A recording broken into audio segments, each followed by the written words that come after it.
Hi, I'm Jose Armenta, and this is your Federal Employee Benefits, where we cover topics aimed at helping first federal employees like you make smart financial decisions.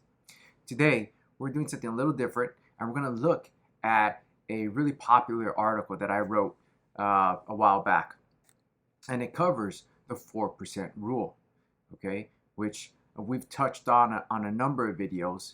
There's a video out there on how much you'll need to retire, how to quickly calculate that. We touched on the 4% rule there.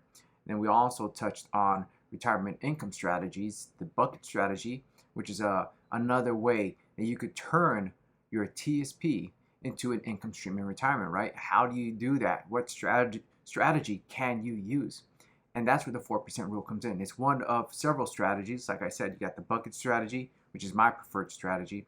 You have income flooring, you have guardrails. So there's a number of options out there. The 4% rule is one of the most widely known retirement income strategies out there. And so we're going to cover it here today. So it's going to be a good one. Let's dive right in. Okay. So we're on my blog website here, yourfederalemployeebenefits.com. Great resource. If you haven't been there, go check it out. I have a whole lot of articles, free resources, tools, and videos, okay, on aimed at helping federal employees make smart financial decisions. So here's the article on the 4% rule, okay? So what exactly is the 4% rule? Like I said, it's one strategy that you can use to turn your asset, right, your retirement asset, your TSP, and any other investable assets you have, your IRA, into an income stream in retirement. How do you do that?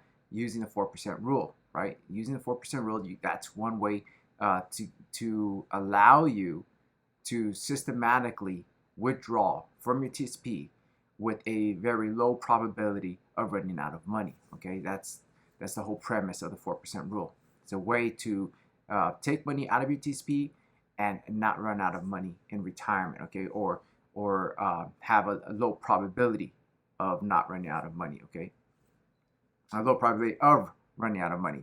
So there's no guarantees. Okay, there is no retirement income strategy that will guarantee you that you will not run out of money, right? And the only way to do that is to go buy a contract through an insurance company, and then that comes with its own pros and cons, okay?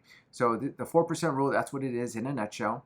Now here's an example. So again, the 4% rule is one of the most widely known income strategies out there, okay? But it's often misunderstood. So really, the 4% rule does not mean that you're going to take 4% out of your TSP every year, okay? The only time you're actually taking 4% out of your TSP, okay, is the first year. And then every subsequent year, you're increasing the withdrawal by whatever inflation was, okay? So right here, we're going to look at an example. So the first year here in this example, you're taking 4% out of 700,000. So let's say you have 700,000 in your TSP, and you decide, hey, I want a simple strategy to allow me to take money out of my TSP with a very low probability of running out of money. Okay, the 4% rule can do that for you. May be the right strategy for you. Okay, it's definitely one of the simplest. Okay, so the 4% multiplied by your TSP balance, in this example 700,000, your first year withdrawal in retirement will be 28,000. Okay, now remember, this is gross. Okay, this is not net. There's no taxation here, right? This is a simple example. Once you throw taxes in there, then it's a little more complex. You'd have to increase the withdrawal by whatever your average tax rate is, or be okay with living off of the net amount after you subtract taxes from this amount. Okay, but we're gonna leave all that on the side. We want to deal with this simple example. So the first year withdrawal, again, is 28,000. The second year withdrawal, okay, we're gonna say that inflation was 5%. Okay, over the last 12 months, inflation was 12%. So we're going to increase the second year that you're in retirement, we're going to increase your withdrawal by 5%. So that 28,000 from the first year here, we're going to increase it by 5%. And then your second year withdrawal is 29,400. Okay, and you're going to do that for subsequent years. Okay, every year you're going to increase it by the inflation rate. Okay, and so that's what the 4% rule is. Okay, 4% first year, then increase by inflation every subsequent year. And so you have the same scenario down here. You have the balance from the previous year, the withdrawal from the previous year. You increase that by 5% for inflation. We're going to say inflation was again 5% in the second year. And then your third year distribution, okay, withdrawal is 30,870. Okay, so that's an example, a very simple example.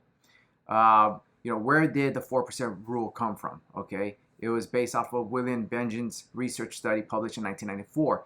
Now, because it was based off of a very specific study, there are some caveats that come with implementing this, okay? What do I mean by that?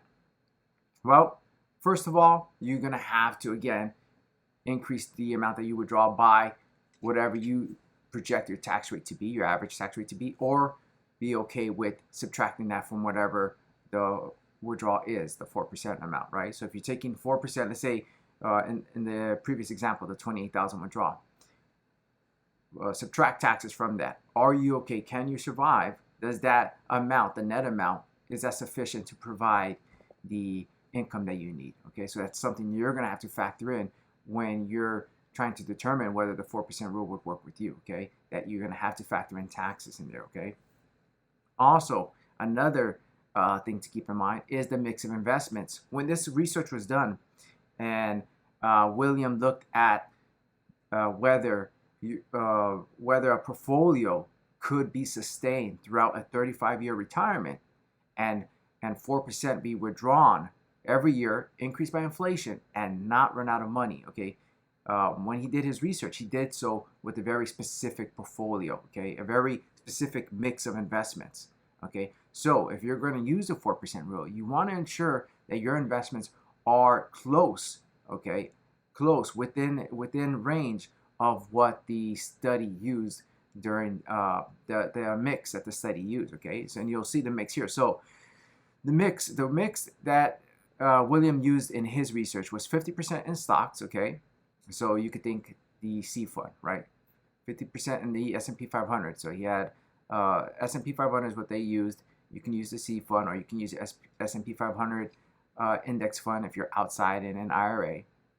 And then 50% in bonds, okay? So they had a 50-50 mix, okay? And the kind of bonds they used were intermediate government bonds.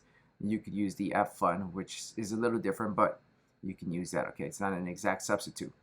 Now, if you invest way out of bounds, so this research, they used a 50% mix, right? 50-50, but they also used a range of a stock holding all the way up to 75%, okay? Meaning that if you're going to use this, the least amount of stocks that you can hold is 50%. The maximum is 75%. If you want to mirror the study that determined that 4% would be sustainable, would be a sustainable withdrawal. You could take 4% out, increase it by inflation every year, and have a very low probability of running out of money, right? So if you're going to use this strategy, you're going to want to mirror the mix of investments that they use, right? Or else it's not going to be an apple-to-apple comparison, okay?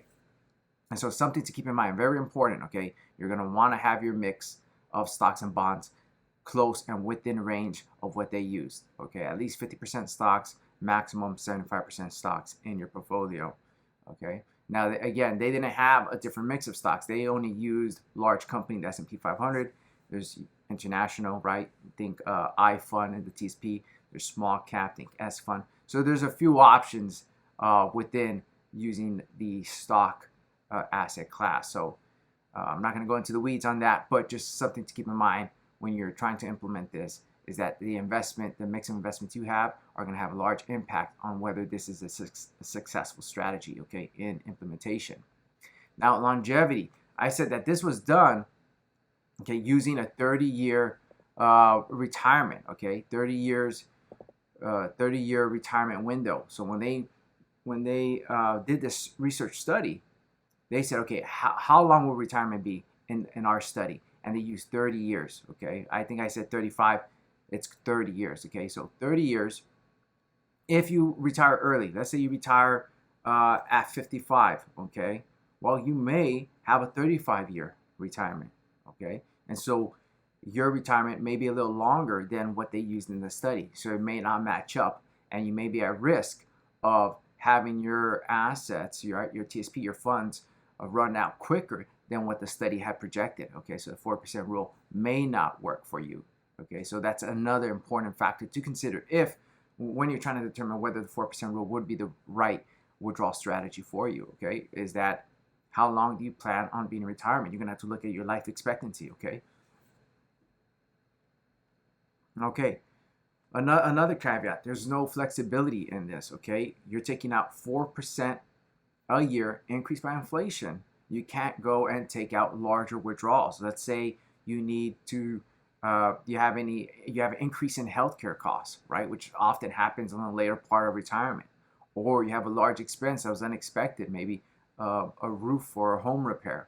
Okay, you can't just go and take that out of your TSP, a large withdrawal that was not factored in to that 4%, right? If you increase your withdrawals beyond the 4% increase for inflation, then you'll be throwing a wrench into this system, and you may not find success with that. So another important factor to keep in mind, right? And you know, that's one of the reasons why I use the bucket strategy. I prefer the bucket strategy when I'm working with my clients because it's dynamic. Okay, you're looking at a wide range of factors, and then you're adjusting for when life happens. Okay, because life always happens. Inflation changes, rates of return change, life changes, goals change, and so this strategy is definitely, like I said, one of the simplest strategies to implement, and that's why it's very popular. But it's very rigid. Okay, there's not a lot of flexibility in there, and so that's something to keep in mind. Okay, if you're going to use this strategy, really you're going to want to keep all of these caveats in mind and know that you may not have a lot of flexibility when you're in retirement. Okay, so having a cash reserve, all right, an emergency fund outside of whatever you're using for your annual retirement income would be a wise thing to do, just in case you have those unexpected expenses in retirement. Okay, so I hope you found this video helpful. If you did, hit that like and subscribe button. That's the best way to support this channel. And until next time, I'm Jose Armenta. Take care.